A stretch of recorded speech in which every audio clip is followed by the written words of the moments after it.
What's going on, everybody? Welcome back to the channel. I am Connor Speed 6. Today, as you can see, we're back in Forza Horizon 5 and we are driving the 1998 Toyota Supra. That's right, it's a Supra. Now this is the welcome pack edition of the Supra itself. The reason we're driving this today is because the other day I got a comment on a pretty old video where I had turned a Toyota Supra into a 800 horsepower rally car in Forza Horizon 4. So somebody wanted me to do this in Horizon 5, so that is why we're here today. Now the difference in the Forza Horizon 4 video and this video here in Forza Horizon 5 is not only that this is a welcome pack Supra, also this vehicle has just a little bit more horsepower than the last one. This Supra has 1,123 horsepower using the stock engine and single turbo in Rally S1. It's kind of mental. I had 1,400 horsepower in this vehicle, but I had to actually tone it down a little bit,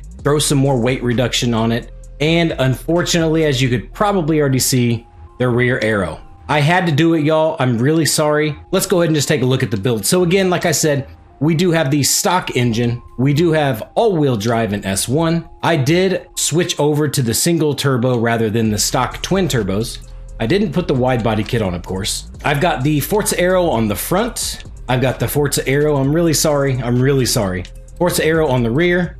I changed this to the Forza Horizon 5 Street rear bumper. As you can see, there's really no difference at all, other than it actually didn't make my PI go up. It actually dropped 1 PI, so that's why I put this on. Stock side skirts, hood. I did throw on the June Street hood. That way, it would actually lower the weight just a little bit and get me closer to the S1 900 mark that I was looking for, and it helped the handling go up just slightly. I do have the off-road tires installed. I tested off-road and the rally tire compound, and the off-road tire compound is far and away more grippy on the off-road bits. The rally tire, of course, as we all know in S1 class, the rally tire is very grippy on the road. However, off-road and on these dirt and muddy trails, they're very slick. I did widen the front and rear tires. I never really widened the front tires because it's sort of a waste of PI, but it needed it to get us up to the PI level that we wanted to be, and up to the handling quite a bit.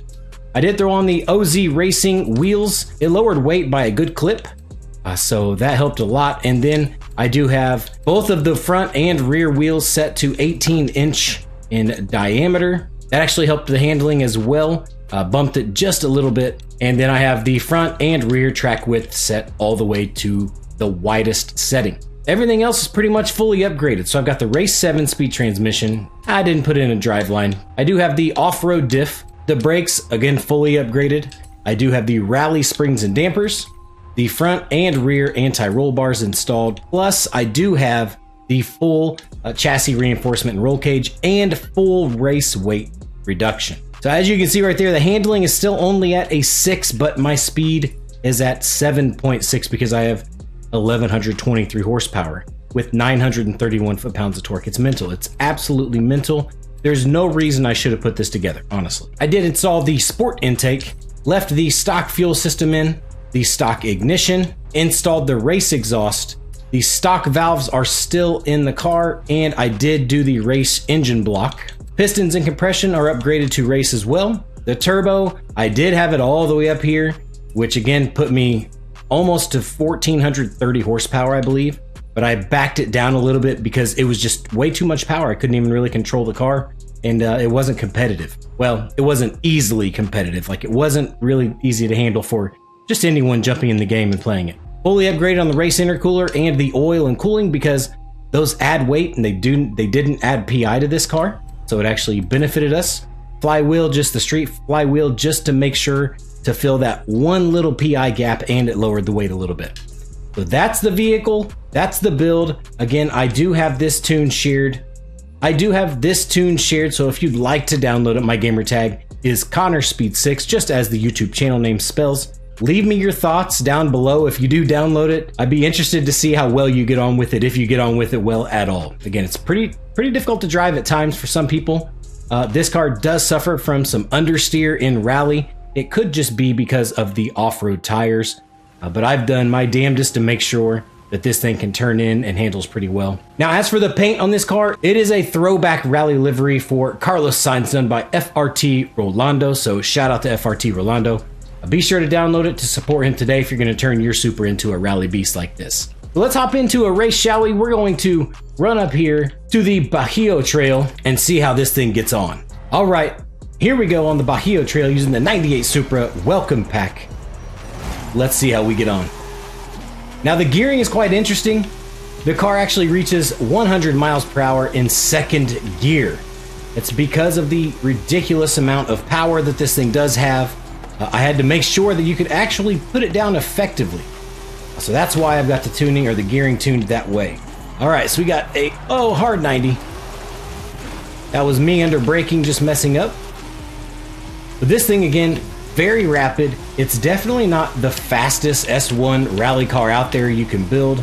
There are a couple weird S1 rally cars out there that you probably wouldn't even believe are as good as they are. I will touch on some of those here soon. But yeah, this thing is really, really fun. This actually is as competitive or as fast as my Hoonigan RS200.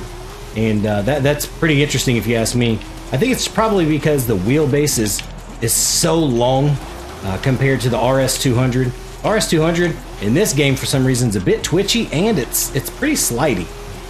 This is slidey as well, but it's nowhere near as slidey in my opinion as the RS200, or at least my Hoonigan RS200 tune. All right, touch a little bit of tarmac here and we're gonna dive right back off. Doesn't really enjoy the tarmac all that much, but that's okay. That's why we're doing a stage that's not really on tarmac for very long. All right, downhill a little bit. Oh, easy, easy, easy. There we go. See, I broke really, really late there, and it still actually maintained traction and stopped in time for me to actually get around the corner without smoking the wall. So that's good. Second, third, and fourth gear are probably going to be your best friend in this car. Unfortunately, you probably won't get to fifth gear a whole lot because when rallying, it really doesn't get up, over 150, 160 miles per hour all that often. But this car does go about 230 miles per hour on its top end. So you could even use it for highway pulls with friends, doing some speed traps and things like that. It's really, really good. Good for speed zones, off-road speed zones as well. So definitely one to use. 83% down here. This isn't a super long stage or route, but it's a really fun one because, again, it's mostly off-road with a little bit of tarmac. We all know that the in-game routes typically lean towards about 40 to 60 tarmac to off-road. Ooh, come on, slide it. Oh, a little drift tap. We're calling that a drift tap. And we're across the line, of course in first place because I set it up on a blueprint that didn't actually have drivatars, but a 2-minute 50-second 0.5. I could definitely shave about 5 or 6 seconds off of that time if I kept running it. But yeah, this car is really fun. Again, it's a little bit difficult to drive, but once you get a few laps in it and get some practice on it and get some practice driving it, I think you'll enjoy it pretty well.